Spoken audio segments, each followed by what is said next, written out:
Hello and welcome to the video. Before we get started, if you'd like to provide input on future content and get our weekly newsletter, click on our survey.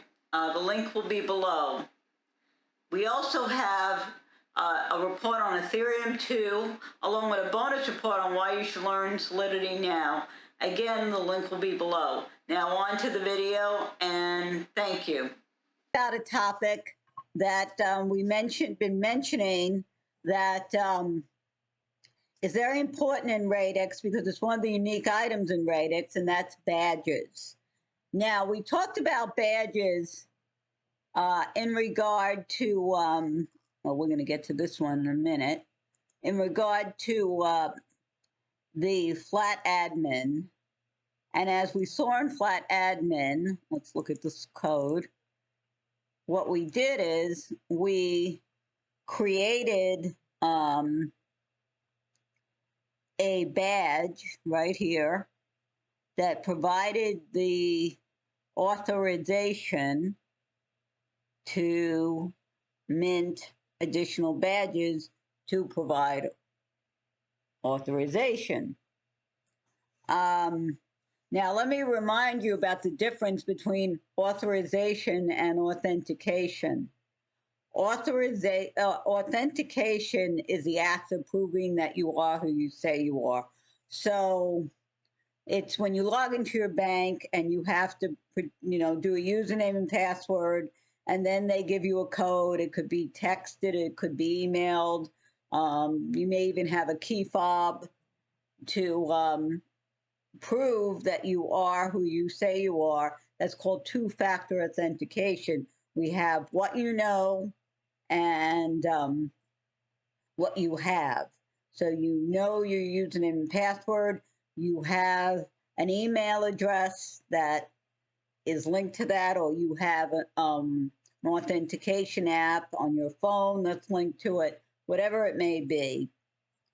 So that is authentication. Authorization is giving you the permission to do certain things. And he talks about it, before badges, it was much more complicated to keep track of who has permission to do what. And he talks about, let's see. So in the first test release, you didn't have them, and you had to keep track of who has permission. There are other ways of doing. We did something like that when we were looking at Solidity, where you use those statements and compared who's the user versus who is listed as, let's say, the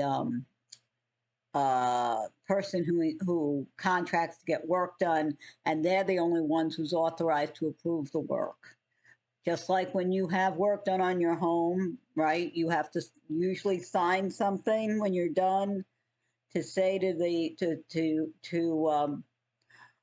approve the work, and you have to be the homeowner or someone authorized, the homeowner gives permission to be authorized to sign that work was done properly.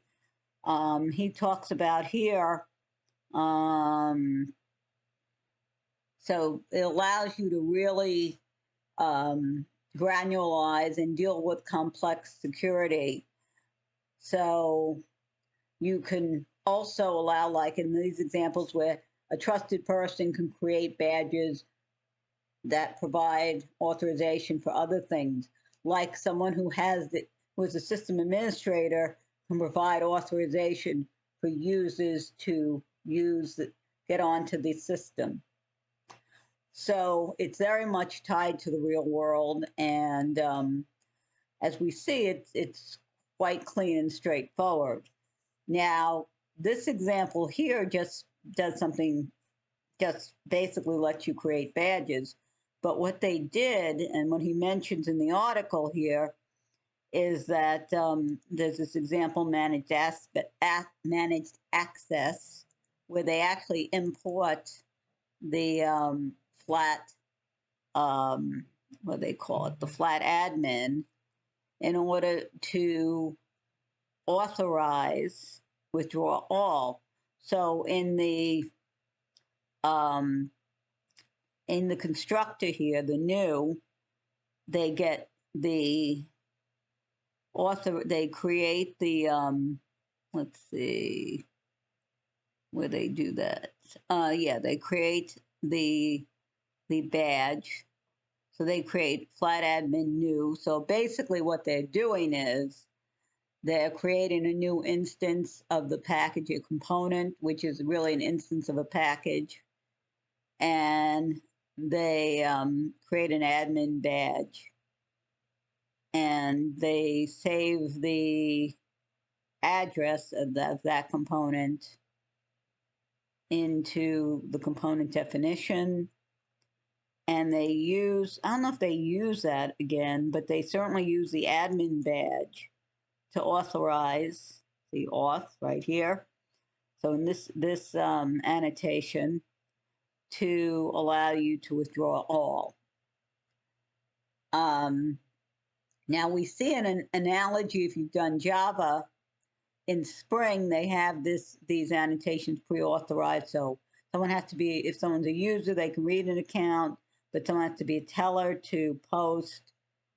So this is not, it's cleaner and new, I guess new, I would call it more evolutionary in Radix, but it allows for very clean security. This is another article, that we should probably get into at some point. But what it does again is provide very clean security and solve some of the issues that DeFi has had with security. And obviously, you know, the criminal element sees DeFi and these DeFi uh, sites as a way to, you know, do bad things, to take money and so on. So security is very important, and this is an additional way to make it nice and clean and clear. And so anyway, hopefully I've shed some light on badges and why they're important and what they actually do and why we want them in Radix. And if you have any questions, please post them in the comments. The other thing in the comments is I'm thinking we might need to do some more stuff on Rust because we've seen it so many places, and there are some differences in Rust compared to if you're used to Java or C++, etc. So if you want to see that, again, post that in the comments. And hopefully this has been enlightening. And thank you for watching. And I will speak to you next time. Take care.